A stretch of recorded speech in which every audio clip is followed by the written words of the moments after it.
Hi, my name is Olaf Monien and I'm with Developer Experts. Today I will be talking about effective business objects with Delphi. First, a little bit background information about Developer Experts.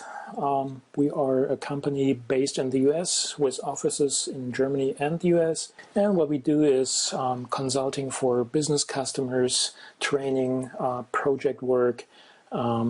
We are doing most of our work with Delphi, and what we do a lot is transforming legacy projects into more modern projects. So if you have any questions or anything, then just look at our website. There's all the contact information, and we also have events like the German Delphi Tage conference, which is every year. So today we will be talking about business objects in Delphi. Business objects, what is it about? We're going to look into an approach where we have data in the cloud somewhere, and there is some data coming through the cloud, and this data is actually data about the about your business information. It could be customers, cars, financial information, health information, whatever you like. And our task today will be to look into possibilities how to consume and process these business objects that are sent through the cloud to our Delphi application. First, there were actually databases, and that's certainly something you are still working with. Databases, as we know them, have everything in a row. We call them usually relational databases. So there are, of course, object-oriented databases, but what's probably most used is a database system that is processing relational data. Basically, all the standard databases like Microsoft SQL Server, Embarcadero's Interbase, Oracle, SQLite, that's everything relational data. So it's very common that you are dealing in your application with SQL statements like create table for customers, provide information about customers, and get everything into a table. Then when you actually query your data, you're working with SQL statements like insert into customers, select asterisks from customers, whatever. All the results of those queries go finally into T-dataset components. These T-dataset components are then bound to grids, DB edits, or whatever. My first slide was actually about the cloud and, certain business objects. Business objects like customers, cars, financial information, whatever. When we are talking about business objects, we probably don't like so much dealing with textual SQL statements, modifying tables. These tables certainly represent your business objects, but it's not very intuitive to work with SQL statements that map to business objects. So what we want to do, or what you might want to do, is work directly with some sort of a T-customer object that knows how to store itself in a still relational database management system. So what we have is, for example, to insert, or what we want to insert a customer into a database is something like T-customer, create, give it a name, and save it to some sort of a data service. And that data service ultimately must know where our database is and how our T-customer object actually maps to the relational tables that we have in that database. So what this requires is some sort of object relational mapping. For that purpose, we do have tools that are called ORM tools. One of the most prominent members here is certainly Hibernate or Entity Framework, or on the Delphi side, other tools. So this is working with objects that map to a database. What I wanted to show you today is actually not how to work with a database and business object I wanted to show you how to work with business objects that come from the cloud, as I showed on my first slide. So what we want to do is actually retrieve your representations of your business objects through something that is called a REST web service. REST web services are probably currently the most commonly used services to access any sorts of data that is beyond enterprise boundaries. So typically you would call those REST services with HTTP commands, like a GET command. So you would have something like a www.company.com URL, and there is a path for an API which provides access to customers, for example. So this simple example here would try to retrieve a customer with customer ID 42. And the main idea behind REST services is that everything has a representation. So representation means that, of course, not our actual objects like the customer are stored somewhere. It's just a representation, of course. So, and this representation somewhere in the cloud can then be queried. And what we get over the wire, or, well, maybe wirelessly, is again a representation of what is stored in the cloud. And usually we will use JSON for the representation of the actual business objects. JSON stands for JavaScript Object Notation and is used in basically all the more modern services that connect or let you connect to whatever data you need. JSON is a textual representation of objects. So our goal for the remainder of this session is to consume a REST API, actually a cloud-based data service, and consume the business objects, or actually their representation, in our Delphi client. And as a restriction, we don't want to manipulate JSON manually. We don't want to fool around with strings and concatenate and parse strings somehow manually. We of course want to use a more structured approach here. And we don't want to use T datasets. So our goal is not to get the business objects as objects and fill them then in a T dataset descendant and actually lose all the object-oriented way of working with those objects. We want to use well, basically LiveBindings, which are there to be working with classical objects. So what are going to be our ingredients for today? The ingredients are an existing REST web service. It's existing in a way that I just see that many people work with just one side of the whole thing. So you are either implementing a web service or you're writing a client. Of course, there are certainly people who do both sides. They implement the service and the client. But for now, let's just assume that you're working with something that already exists, something that a different department or a customer or whoever wrote, so that you just have the ability, or you have to consume that service. So, and we want to use, of course, Delphi XE3. We're going to use Indy for the HTTP connectivity because REST uses HTTP. Then we're going to use a JSON parser, and we're going to use parts of Aurelius, which is a third-party component set that actually works as a object relational mapper. There are other ORMs with Delphi. I found Aurelius to have most of the features I needed.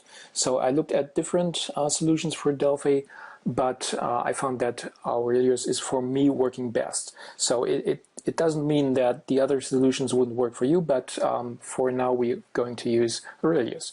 And we will be using, or will actually be creating, a FireMonkey application that will display the objects or their representation using LiveBindings, so we don't have to go back to T datasets when we actually have lists of customers and so on. Alright, so the fun begins, and this is actually my last slide, so code sample starting right now. So let's start at the top. The top is the web service. I could, of course, have built a sample service using Datasnap, and when I am at Datasnap, I could have built a client using Datasnap. So my idea was that you often have to deal with third-party web services, so I didn't want to use a Datasnap service. So for the purpose of being a sample, I built a REST service with Visual Studio and their web API. So the service runs locally here. For you to try out, you get, of course, every piece of the sources I'm going to show you later, and you get also the source for the Visual Studio REST service. And additionally, I'll provide a link in the materials where you could try out the service on a public URL at our developer experts website. So this service is, well, pretty basic. It is just a sample. With all REST service, there comes something you have to deal with, and that's documentation. There is no such a thing like a standard for REST services. Every REST service could look differently, so you will certainly need some sort of a documentation. And for this one, we actually have some documentation, and you see that we have items, we have customers, we do have orders, and well, that's pretty much it. So it's a very simple service. It's a company service, what we call it. And we have, for example, something that is called Get API Customers. Okay, it actually says no documentation available, but the most important thing is that you can look at the actual request, what's coming through, so that you actually know what properties, how a response would look like, and everything. So there is no such thing like a WSDL file as that exists for SOAP-based services. There is no such standard. So you have to look into the documentation and figure out how to actually get a representation for a customer, for an order, and so on. So in our case, it's pretty much straightforward. So if we want a list of all customers, we just get API customers, or a specific customer with a given ID, just put that ID into the URL. That's pretty much how it works. So as an example, we could just go here and say, well, just execute that URL, which should return every customer in the system. So, and this is actually what it does. This returns JSON. So what you see here is actually the JSON response of the web service. So if you go to a REST service and do like I did, you probably would get something that looks pretty ugly, because web browsers usually don't know how to deal with JSON. So for most browsers, Firefox, Chrome, I assume for Internet Explorer as well, there exist plugins that know, oh, if there is JSON coming in, then, well, I'm going to format it more conveniently. That's why you see actual good formatted JSON here. So what we see is we get an array. So this is a bracket here, and that means that we get an array of customers, and every single customer is surrounded by curly braces. So we have a customer of ID 1, name Frank Borland, address currently unknown, and so on. Okay, that's what we are going to consume. So our Delphi application looks like that. That's what we're gonna, or what we actually want to do. We don't want to deal with JSON manually. We want to deal directly with some sort of API calls. Of course, as I said, you have to implement that API, and to be able to do what I'm showing here, we will have to look in that API. So for now, what we want to do is this. We want to have a list of customers. Customers is an object list of tCustomer, and we want to call our API and say get customers, which means get us all customers in the system. And here we go. So we are iterating over the customers, and then we actually save it to somewhere. I'll explain that later.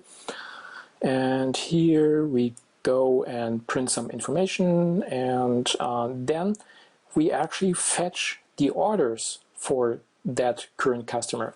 Most REST services don't work in a way that you get a full object tree. So if that customer has orders and every order has certainly items, you wouldn't get the whole tree, because the risk is that you just get, well, everything with one call over the line. That might be a huge overhead. So you usually just get the pure customer with no detailed data. If you want details like the orders, you have to fetch them or request them separately. So I just call get orders for customer. And of course, there needs to be something, there needs to be something in that REST service that is able to do so. So we have something here which is actually down here, which is get API orders, and then there's a question mark, customer ID equals customer ID. So this is actually the REST call for getting all orders of a specific customer. So and that's what we call down here. So we iterate over our customers, and this is an order, and I tell the order that it has a customer, the customers which comes from here, and we finally print some information if there was an order for that customer. Okay, so let's see how that works. Okay, we just run the small application here. Takes a second, and this is actually where we want to go, fetch customers. Oops. Okay, that's an error because I already fetched everything, and you see from the error message that the ID is not unique, which is actually good. So just continue. So I just clean up everything here. We look into that later, and now we go fetch. So we fetched customer 1 Frank Borland, and we fetched one order for customer 1, which just has a note of, well, rush the order, and then we fetch 3 more customers which do not have an order yet. So you could say, well, I don't know, this is not going through the REST service or something. So how would you actually look into the actual communication now? Okay, so this is the point where we look into the implementation of our actual API.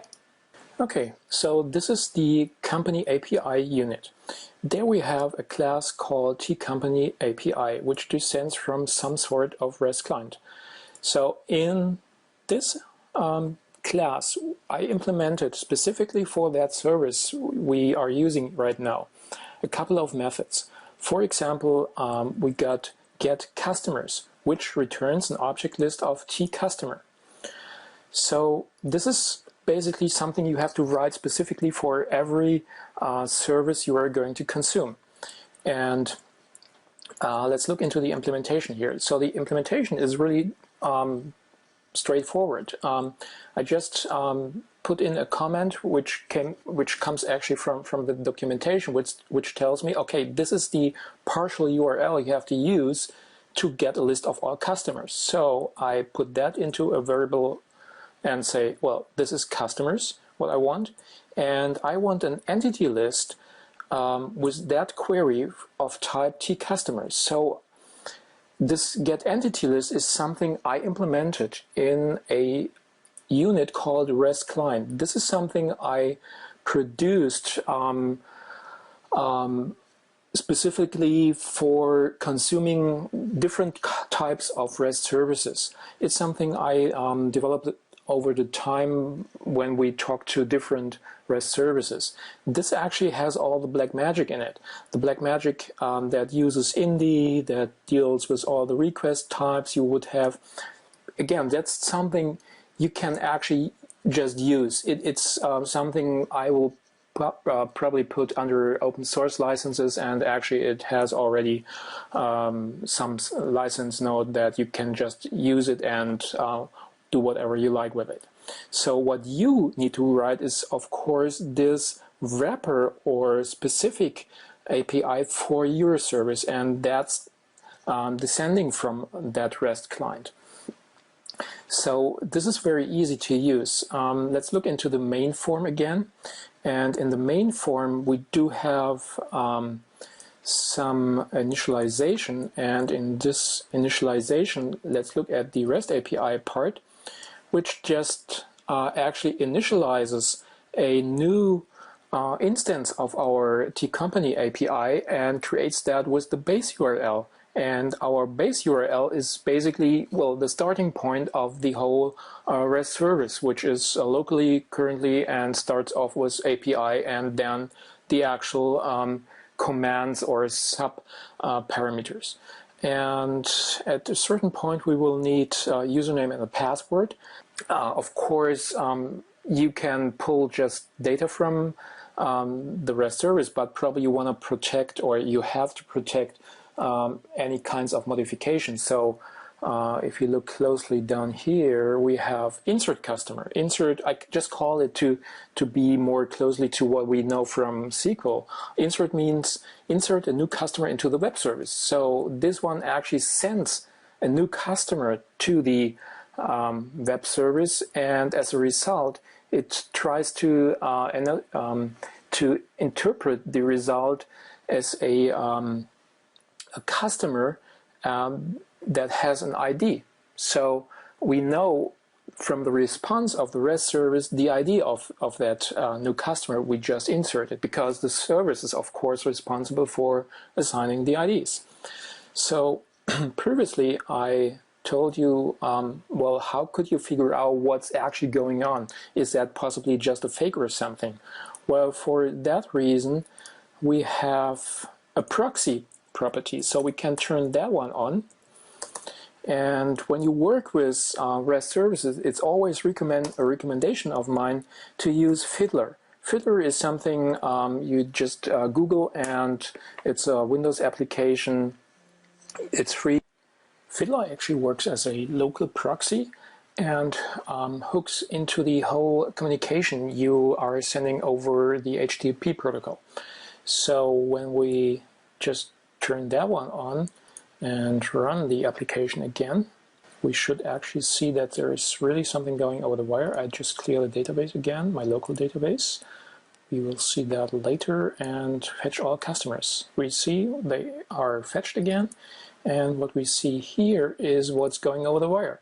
So you see that I sent a GET request, or actually we should go to inspectors here, and that's the GET request. You can look at the headers, the text view. Well, there is no text view right now. There's the WAR request, and of course you can look at the responses.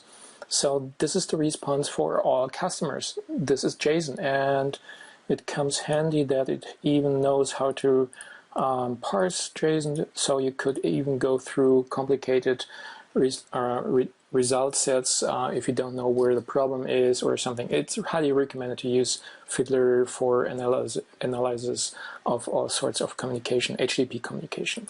We close that one down and look one step further. So I told you we are going to use Aurelius. So this is not going to be a traditional Aurelius application.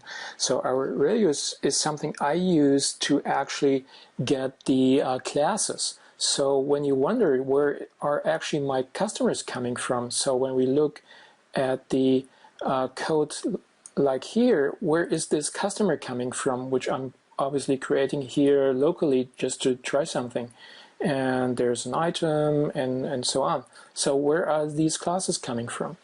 This actually comes from our company classes, which are here. So this is a file you could certainly write your own and write all the classes that you have in your REST service, and that's the ultimate goal. You need classes for your business objects. So I have a class for my customer, so I have a T-customer, and you can of course write everything yourself. What I did is I used Aurelius to generate these class files for me. How would that work? Alright, so the bad news with REST services is that REST services often, or well, probably usually, do not provide metadata. So it's not really easy to use any tooling to create classes from the actual REST service. There are REST services, namely OData services, that implement a specific protocol that contains all these metadata, and which could actually be used by some tooling. But one way to get around that is, in some cases, of course not in every case, but in some cases you might get access to the actual database which is behind the REST services. So if you can get access to that, and maybe just the guys who are running that service, it might be your customer, your department in your company, wherever, if they just give you the SQL statements to create a local copy of that database for you without any data in it, then you can use that one to actually create classes for Delphi. And in my case, I have the company database right here, and that company database has all those tables we actually saw in the REST service. So here are the customers, there are the items, and the orders. So this is a SQL database. With Aurelius, we can go and use their data modeler tool, which is able to do a database reverse engineering. So we go to our local host, where I have a copy of that database, say next, and it just imported the whole database. This is the new project, and you can actually create diagrams, orders, items, other items, so you can actually even create a diagram of the objects you would have. You shouldn't actually realize this data modeler is more for creating the whole data structure in your database. So this representation or this diagram is for that reason more a diagram of tables, of structures in your database. But the interesting thing is, when you did that, you can actually go here and say export. And this export says Delphi TMS Aurelius.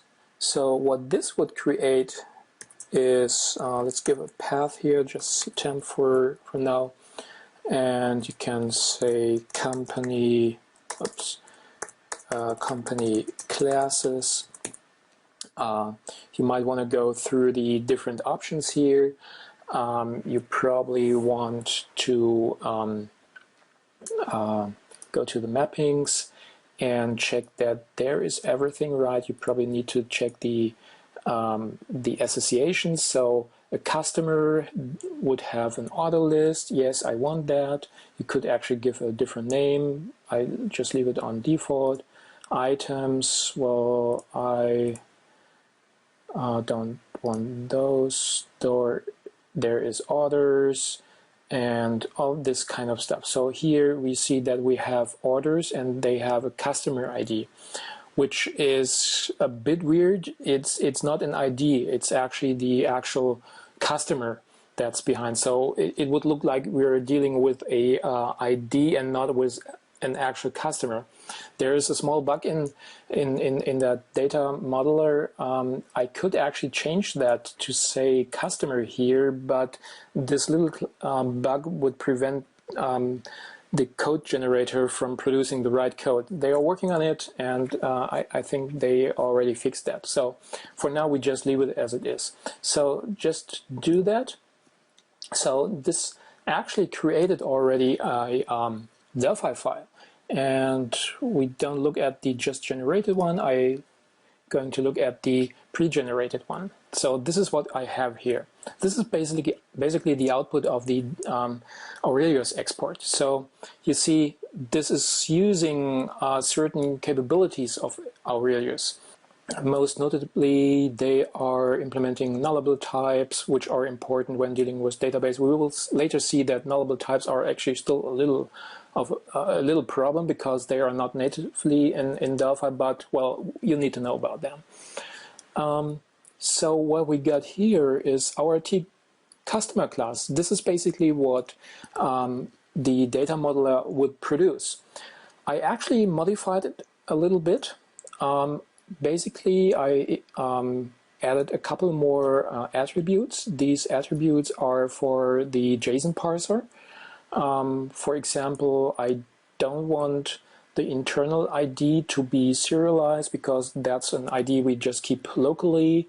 We just need the real ID that's coming from the service, and well, we are going to ignore all the associations because we just send the plain objects, not their relationship to sub objects. In this case, we don't want to serialize the orders that the current customer has. So this is why I put the SO ignore attribute here. So there's a little manual work. You just need to go through the source and see how that will work.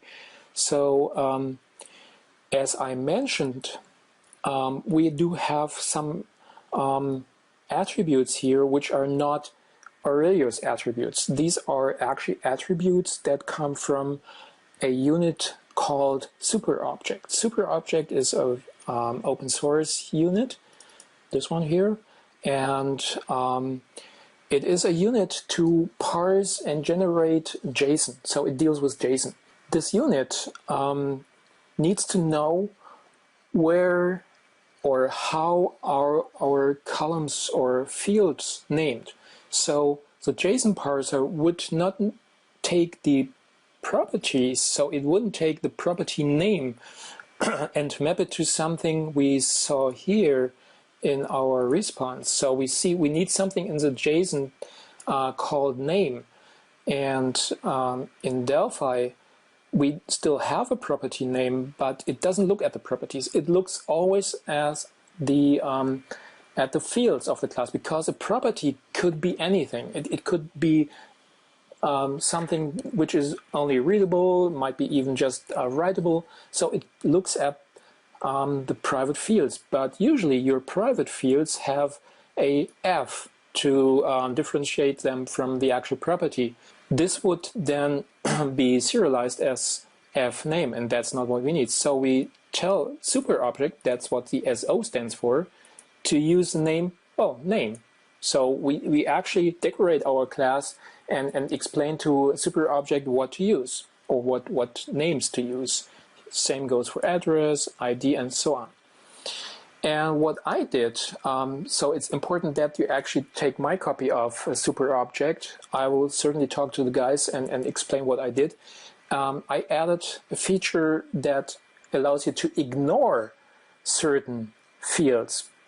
By default, SuperObject will take everything. That's not what we want. Specifically, we don't want SuperObject to serialize those auto lists. So I put the SO ignore attribute here, which is something I added to SuperObject. Now with Aurelius classes, we can do what you probably already wondered about. We have something here which says while we are processing the customers that just came through the REST API, well, I say FOM doesn't stand for Olaf Monien, it stands for F Object Manager, save the current customer. Where does it save it? Well, you have probably seen the button create local database. So how do I create the actual database, the local one, which I use just as a temporary local store? Well, let's look at the source. Well, I destroy the database first, just to be sure it's all clean, and then I just say build database. So, and this is really just all what's behind. Aurelius knows how to build the database. So I get something that is able to store all the entities I have now in the company classes file. So when you now wonder, well, what kind of database is that guy building? Well, have a look at the constructor of our form. So this is where we actually initialize our local data store. So I have a connection. That connection says use a T-SQLite native connection adapter. That's something Aurelius provides for you. And I say, well, just use that as file name. That's all it. By using that command with the build database command behind, it will create a SQLite database and creates the whole structure behind it. Well, we can have a quick look at that. I have the Data Explorer here, and there we have the SQLite database company file. So let's open that one up.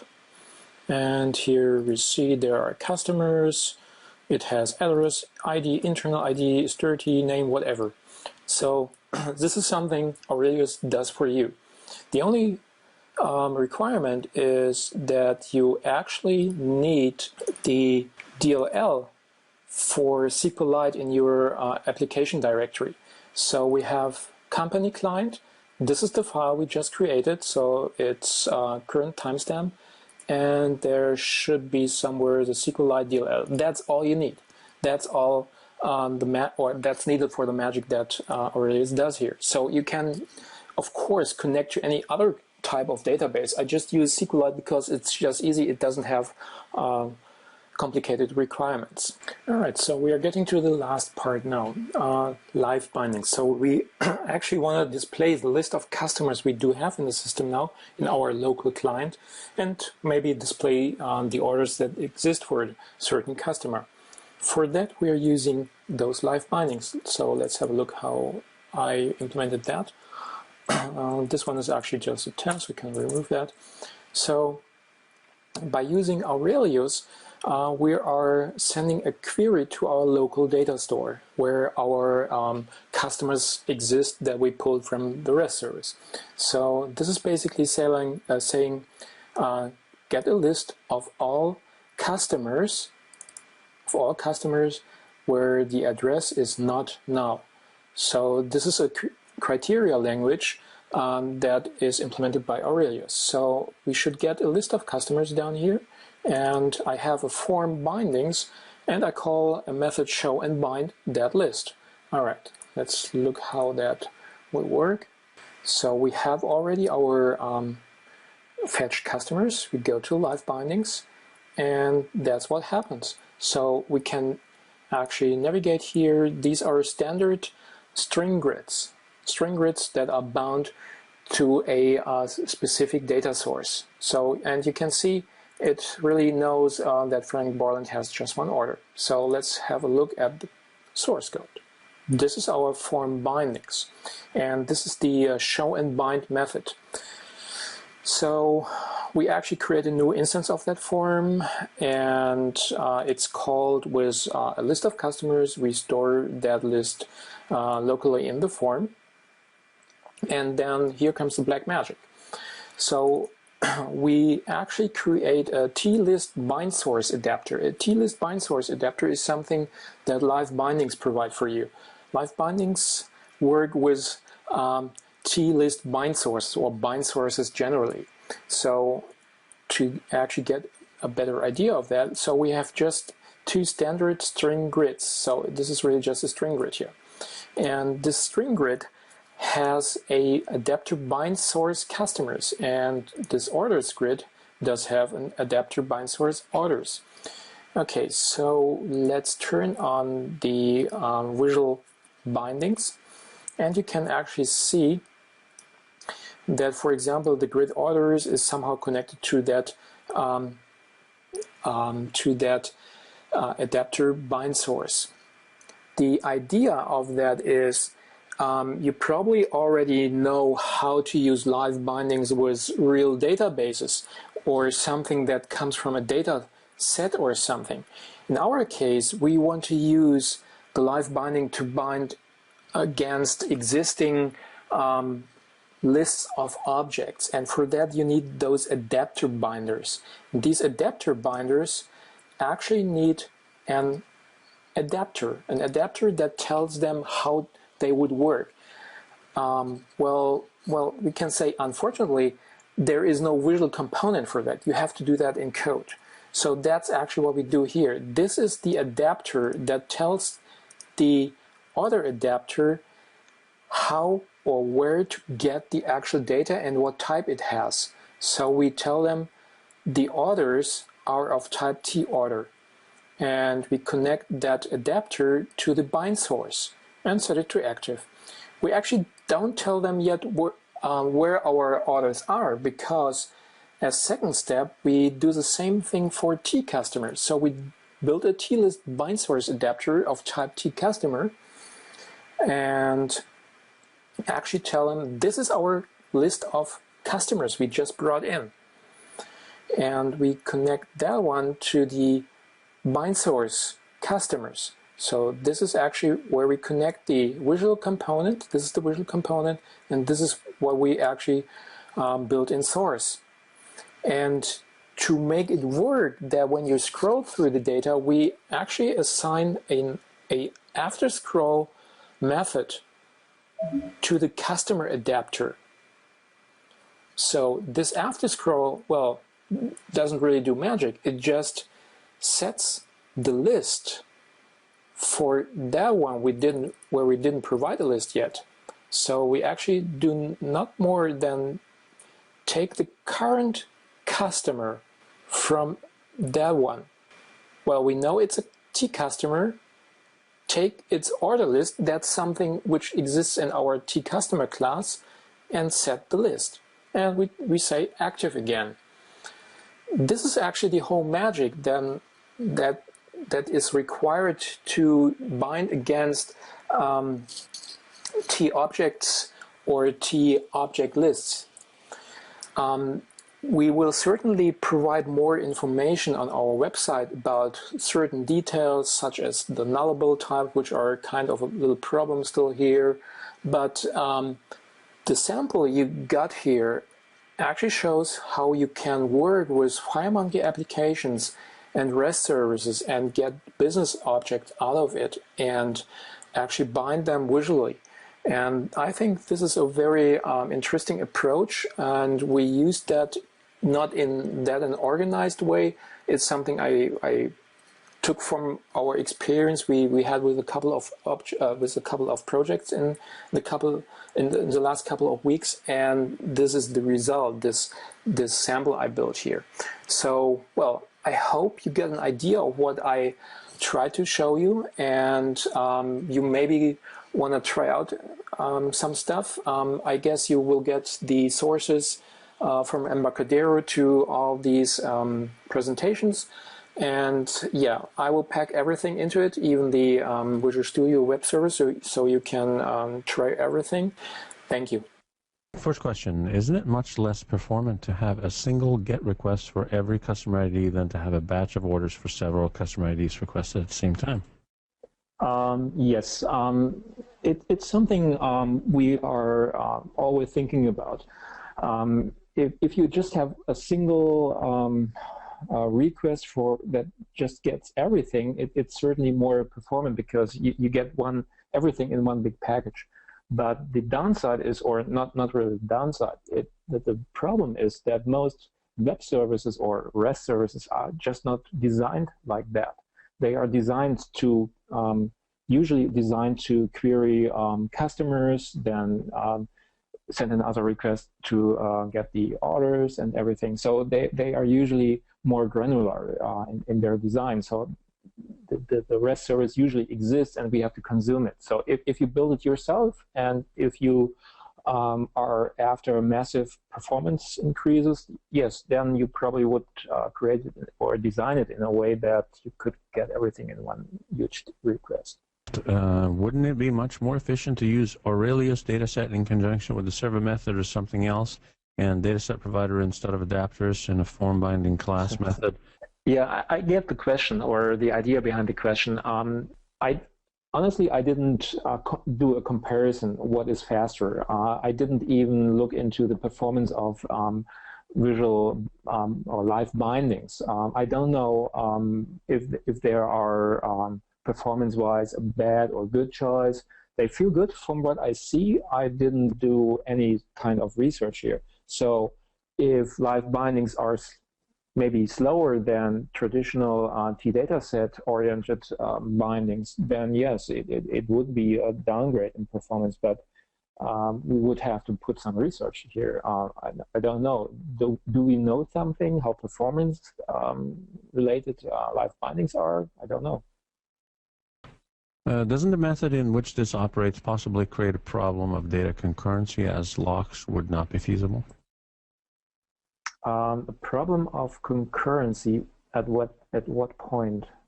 The concurrency in the web servers. The web servers itself, it doesn't have a problem here. It would just run in a way that it doesn't mix up sessions or requests, certainly. On the client side, well, concurrency problems would occur if you had multiple requests running asynchronously. Then you, of course, have to get your requests in order. But the way Indy works, if you're using Indy HTTP, then it just works by blocking or by using blocking requests. So that way you wouldn't have concurrency issues here. Aurelius dataset and live bindings, is it better to declare the fields? Declare the fields in live bindings, that wouldn't work because we're using the specialized adapter. Those adapters just work in source code. You probably could try to create fields in source. It doesn't work in the visual live bindings area because the IDE doesn't know your classes and cannot look into your classes field. So that's the reason why we don't see the fields in the Visual Designer. Anything you want to add? There is just a small thing I would like to add, and that is that TMS Software started working on their own JSON serializer and deserializer, and they actually added the features to serialize and deserialize the nullable types, and they have attributes or a feature to say what fields I want to get serialized and deserialized. So they built that into their own serializers or JSON library.